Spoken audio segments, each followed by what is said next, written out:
हम बात करेंगे इज़राइल हमास युद्ध के बीच हुई एक बड़ी घटना की, जब यमन के हूती विरोधियों ने इज़राइल के रमोन एयरपोर्ट पर ड्रोन हमला किया। दोस्तों, हम सब जानते हैं कि इज़राइल और हमास के बीच युद्ध काफ़ी समय से चल रहा है। इस युद्ध ने पहले ही हज़ारों लोगों की जान ले ली है और हालात दिन-ब-दिन और बिगड़ते जा रहे हैं। लेकिन अब इस संघर्ष में एक नया मोड़ आ गया है। यमन के सक्रिय हूती विरोधियों ने रमोन एयरपोर्ट पर हमला कर दिया है।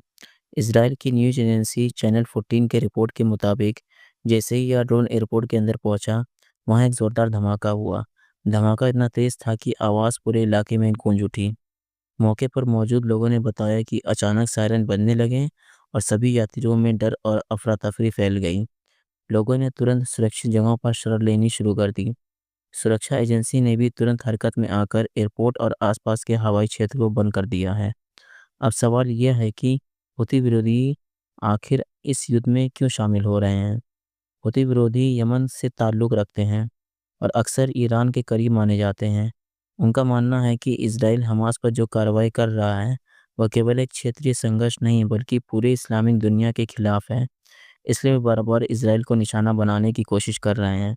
लेकिन सोचने वाली बात यह है कि अगर यह हमले लगातार होते रहें, तो इसका असर केवल इज़राइल और हमास पर ही नहीं, बल्कि पूरे मध्य पूर्व पर पड़ेगा। ड्रोन हमले अब बहुत आम हो गए हैं और इनसे बड़े पैमाने पर नुकसान हो सकता है। एयरपोर्ट जैसे संवेदनशील जगह पर अगर हमला होता है, तो हज़ारों लोगों की जान खतरे में पड़ सकती है। इज़राइल की सरकार के सामने अब एक बड़ी चुनौती है। उन्हें न केवल हमास से निपटना है, बल्कि हूती विरोधियों और अन्य गुटों से भी सावधान रहना होगा। यह स्थिति बता रही है कि यह युद्ध धीरे-धीरे और बड़ा रूप ले सकता है।